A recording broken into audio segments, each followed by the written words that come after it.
ఫిబ్రవరి 25, 2025 మంగళవారం ఎగిరేసిన మదనపల్లి మార్కెట్లో tomato stock అంటే దిగుమతి అనేది ఎలా వచ్చిందని మనం ఈ వీడియోలో మాట్లాడుకుందామండి.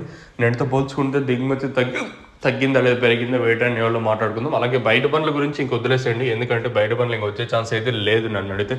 ఎందుకంటే మన లోకల్ కాయ కూడా మదనపల్లి మార్కెట్ కానీ రిమైనింగ్ ఎంటైర్ మార్కెట్లు అన్నిటికీ ఒక అనంతపూర్ కూడా వదిలేసాడు. ఎందుకంటే ఇంకా అనంతపూర్ కూడా ఆన్ సీజన్ అయితే స్టార్ట్ అవుతుంది.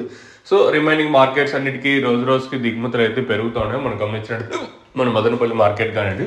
సో లోకల్ స్టాక్ పెరిగిందంటే మనకి డైలీ వచ్చే స్టాక్ పెరిగిందంటే ఆటోమేటిక్గా బయట పనులు కూడా నిలిచిపోతాయి. ఈరోజు బయట పనులు ప్రస్తుతానికి అయితే లేవు, ఛాన్స్ అయితే లేదు. నేను వస్తే 1, 2, 3 అయినా వస్తే చెప్పలేము.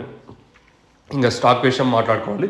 మనం ముందుగా జీపీఆర్ అలాగే పీవీఎస్ మండలంలో పీవీఎస్ వచ్చేసి ఒక 2000+ బాక్సెస్, 2000+ అంటారంటే ఇంకా రిమైనింగ్ ఉన్నాయి, ఇంకా 2000 పైన వచ్చినాయి వాళ్ళకి వచ్చేసి.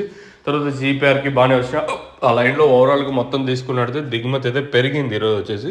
అలాగే టీవీఎస్ మండి లైన్లో తీసుకున్న టీవీఎస్ బాగా వచ్చినాయి, కొంచెం భారీగానే వచ్చినాయి చెప్పచ్చు. వాళ్ళకి నైటే సుమారుగా బాగానే ఉన్నాయి కానీ ఇప్పుడు మళ్ళీ దిగుమతి అయితే వాళ్ళకి పెరిగింది. ఓవరాల్గా ఆ లైన్ మొత్తం తీసుకున్నా కూడా దిగుమతి అయితే నేటితో పోల్చుకుంటే ఏమాత్రం తగ్గలేదు. ఓవరాల్గా మార్కెట్ మొత్తం తీసుకుంటే దిగుమతి అయితే పెరిగింది. మరి వేలంపాట్లో ఎంతవరకు ఉంటాయి, ఏమి ఎలా అనేది చూడాలి. So let's wait and see ఏం జరుగుతుంది, ఏమి ఎట్లా చూడాలి. మీకు తక్షణ అందక అలాగే భూవరం కావాల్సింటే కింద నెంబర్కి అయితే మీరైతే కాంటాక్ట్ అవ్వచ్చు. కావాల్సిన వాళ్ళు మాత్రం మన సబ్స్క్రైబర్స్.